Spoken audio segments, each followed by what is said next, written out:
Okay, guys, I think we'll get it started then. My name is Rodri Daniel. I'm the new Low Carbon Innovation Project Officer here at M-SParc. Very excited to be in post as part of a strong low carbon team.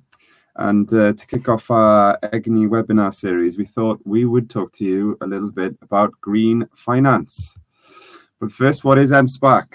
Well, it's many things, but our main mission is to ignite the economy, inspire the people, and of course innovate for the environment for a sustainable Wales. Hashtag igniting ambition. We have many other ambitions and pledges. We're trying to do a great deal of things and develop skills in the sector and in the region, particularly amongst young people, and promote equality, diversity in the Welsh language, of course, and always adapt and build programs to support our objectives. So we're doing a whole host of things across the region, which we're very excited about. One of the new projects that we're very excited to be working on is EGNI, and that is building capacity projects and partnerships in low carbon and capital build and M-SParc 2030, different projects that we've got under EGNI that we're very excited about.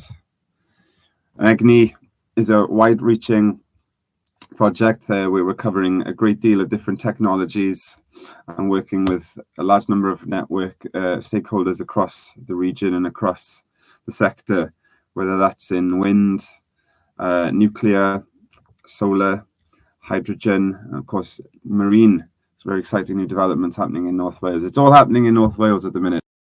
So what kind of technologies or what kind of things can green finance fund? All sorts of things. There are, one of the categories would be renewable technology itself.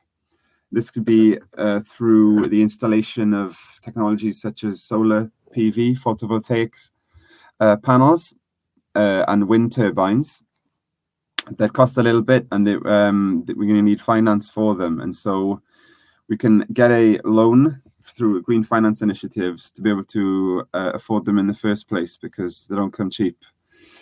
We can install things such as biomass burners and boilers, so burning renewable timber in a sustainable manner. We can also install things like air source and ground source heat pumps, which are highly efficient heating sources that will have to displace traditional gas boilers or oil boilers that companies and people use domestically across the country. They basically they work like reverse refrigerators that extract ambient temperatures from the outside or from the ground, and then pump it into domestic or commercial properties. Highly efficient, but they cost a lot of money to install. There are already initiatives out there, like the boiler upgrade scheme by the UK government, that we can have a grant to help us on the way to afford an air source heat pump. So there's many different renewable technologies that we can take advantage of through these kind of schemes. Of course, then we come to energy efficiency. In order for us to meet our net zero or our decarbonizing goals, we're going to have to use energy and consume energy more efficiently.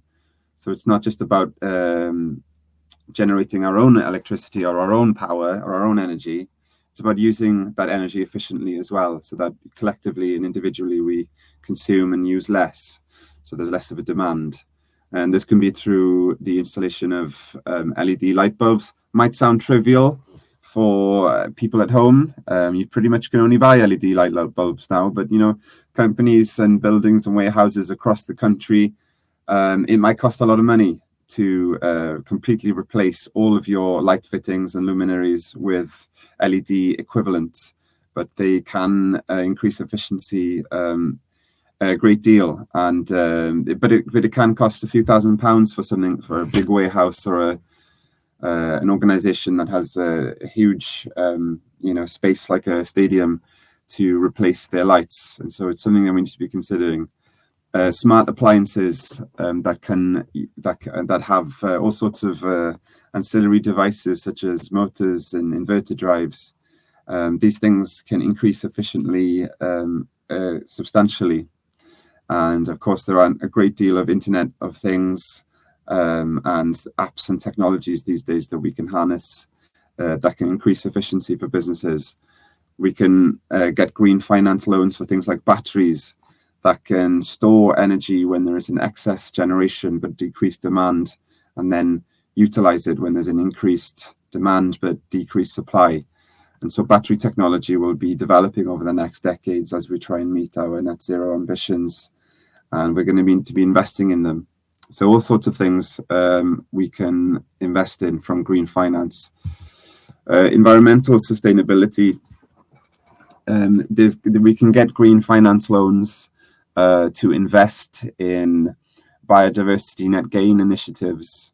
We can invest in green walls and green roofs and the like. There's all sorts of things that we can do in order to increase biodiversity, which will have a net positive gain on the environment around us. Also, you can get loans for all sorts of plant technologies that can, the hydroponic kind of technologies that can increase insulation or can decrease water usage, or they can increase CO2 sequestration. So there's that. There's transport, of course. We can get green finance loans to either decarbonize our fleet, whether that's through roadside or business electronic vehicle charging, or through new hydrogen power and hydrogen fuel cell technology initiatives. We can get loans for things like having company bikes and installation and infrastructure that you might need in order to host them. We might be able to get green finance loans to electrify old trains that run on diesel and such, and electrify other sources of transportation as well. Waste management is also quite important, and we can get green finance loans in order to fund activities such as recycling, composting, and bigger activities like anaerobic digestion, which utilize the gases that are given off during breakdown of organic material that we can then utilize through the gas network and create heat and such. So there's a whole host of things we can use there. Green buildings we can look into a little bit further. So here we can see panels on the outside which have vegetation on them. They can actually insulate our buildings quite efficiently. And in fact, in many parts of Europe, it is now regulation that any commercial properties in countries like Luxembourg and Austria and Germany and Switzerland, such, it is a requirement for you to have green roofs, not only to increase biodiversity net gain, but also to help with decreasing a demand for gas, because it increases efficiency and insulation quite a lot. You can invest in things like wooden bricks for construction that we see on the right picture here, or of course through we can get loans for insulation, for cavity wall insulation, for underfloor and ceiling insulation, and we can have green loans in order for us to meet BREEAM requirements. So why would we want to do this, you may ask?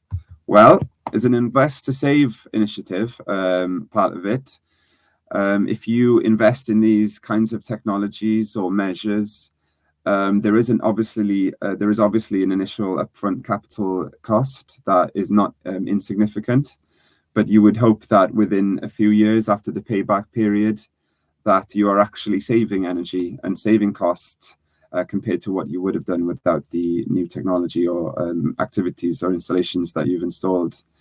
And so there's a great invest to save incentive with many of these measures. We, of course, all have a collective and individual duty to help reduce our individual contribution towards oncoming climate change, which is having real world, everyday effects on communities such as even ours in North Wales. We're going through droughts, we're going through heat waves. Flooding is a big problem and is very disruptive in certain parts of the country. hundreds of people are forced to leave their homes, and winds and flooding can disrupt travel and cause further economic and commercial harm to our economy as well as our homes and our lives. And so it's a big thing in order to help decrease these pernicious measures.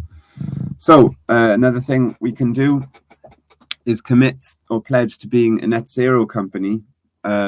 That's one thing that M-SParc is doing at the minute. We're going through we've begun a project called Diffo the Spark, which is to dim the spark. And what we're trying to do here is become a net zero organization by the year 2030, and hopefully entice our fellow tenants and many other organizations and companies across the region to follow us on our journey. It's going to be a long journey and there's many hurdles along the way, but hopefully together we can figure it out.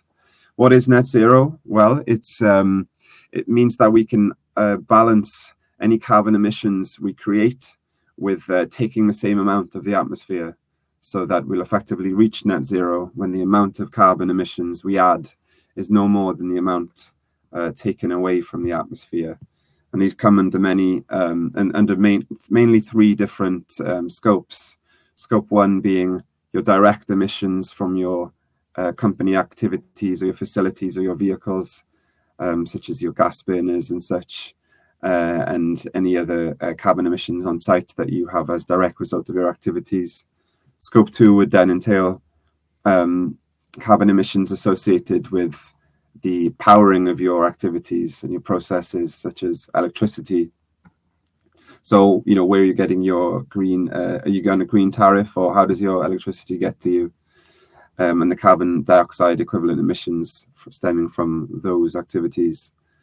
Scope 3 would then be basically everything else: your transportation, your purchasing of your goods, your traveling, for example, your waste generated, and all sorts of your procured, stuff that you have to buy and how it gets to you. So it's a little bit more difficult to kind of get a firm grip of your scope 3 emissions. But once you do, hopefully you can then move towards a net zero status as an organization. And there's many positives that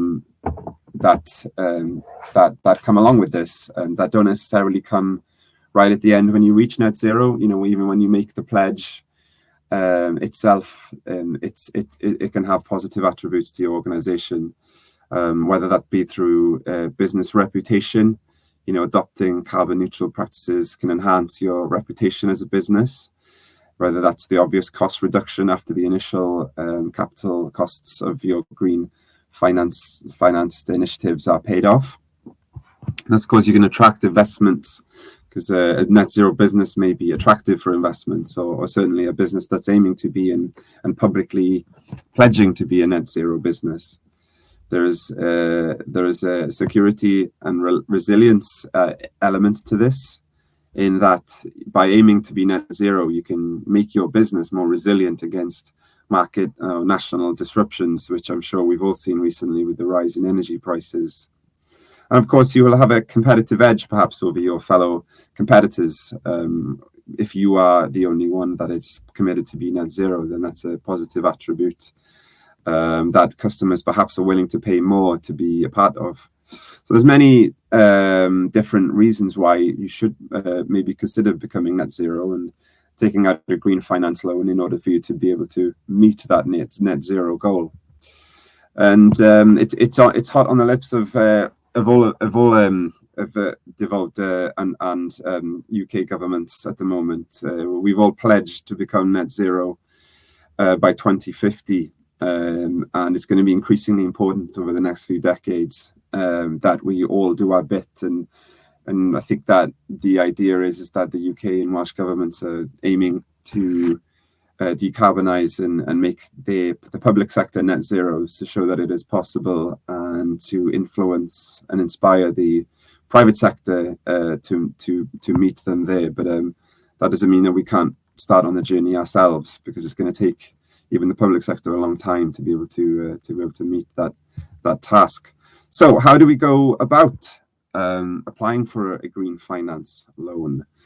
Well, the first thing is perhaps to actually look at your organization itself and see what we can do in order to understand our carbon footprint. We've already mentioned a little bit about the different scopes that come with calculating our journey towards net zero. There are numerous carbon footprint calculators out there online. A very trusted and highly used one is the one offered by the Carbon Trust, which is quite interactive and easy to use and informative, and it allows you to look at and input, basic metrics for your company in order for you to then hopefully calculate or have a rough estimation of your carbon footprint, which will then stand you in good stead for getting a better understanding of what kind of technology or efficiency measure that might be most appropriate for your organization. And then when you're ready to have a deep dive into the world of green finance, there are already many different banks and organizations and companies that are currently offering green finance loans, whether that be through the high street banks or other organizations like the Development Bank of Wales, which are potentially offering a green finance loan done towards the end of the year into next year, which we are actually helping them develop. And if you have any other questions about any of the topics or questions or slides or anything that's come up in the webinar series today, then please drop a line to either myself or Debbie, and the low carbon team at M-SParc are available for you to find out a little bit more about green finance or these technologies or efficiency measures or net zero.